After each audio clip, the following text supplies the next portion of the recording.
Cissy Houston spent 5 weeks working for the most famous entertainer on earth. And when she looked back on the whole experience, she described it in just 3 words. A good run. Not a dream come true. Not the highlight of her life. A good run. The same casual phrase any seasoned professional might use for a solid contract that paid well and ended cleanly. And honestly, that understated response tells you everything worth knowing about who she was. The summer of 1969 was a pivotal moment for Elvis Presley. After spending most of the decade locked into Hollywood film soundtracks and far away from live audiences, his landmark 1968 television special had reignited public excitement around him. His management moved fast. A reported $500,000 deal was struck to headline the brand-new International Hotel in Las Vegas, a building that was, by some accounts, still being finished around them. This wasn't a quiet comeback. This was a high-stakes, all-or-nothing bet on live performance. To pull it off, Elvis assembled something remarkable. A tight new band anchored by guitarist James Burton, a full orchestral arrangement, the male vocal group the Imperials, and a group of women who had been quietly shaping the sound of American music for years, the Sweet Inspirations.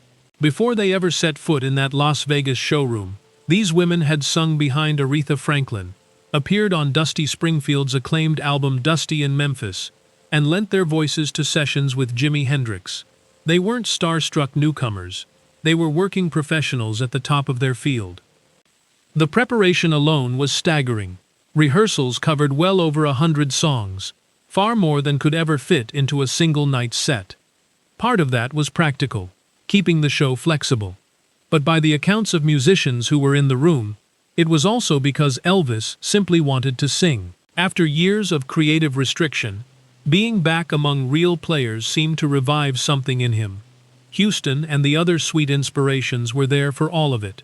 What most people don't realize is that the Sweet Inspirations weren't just backup singers quietly standing in the shadows. They opened the show. Every night, before the comedian warmed the crowd, and before the gold curtains rose for Elvis, these women took the stage and performed their own set for a packed Las Vegas room. They were the opening act for the biggest ticket in America. The engagement broke Las Vegas attendance records, 57 sold-out performances. The live debut of Suspicious Minds happened in that room and stopped the crowd cold. From the outside, the whole world was watching. Houston's own daughter recalled the sheer electricity surrounding that month, the pride of knowing her mother was part of something historic. But from inside the lights, Houston described it simply as work she was glad to have. She spoke warmly of Elvis as a person, genuinely kind, easy to be around, and by her telling, remarkably easy on the eyes. The room, she made clear, was never tense. But every good run has a cost. Houston was a mother. Taking the gig meant a month away from her children. She weighed it, chose to go, and gave it everything she had. And when the time came to move on, she did exactly that, walked away at her peak, went home to her family, and redirected her focus toward her own solo career. No drama, no regrets. She sang some of Elvis's most celebrated nights, helped break records, and then simply moved on to the next chapter. That's a complete professional.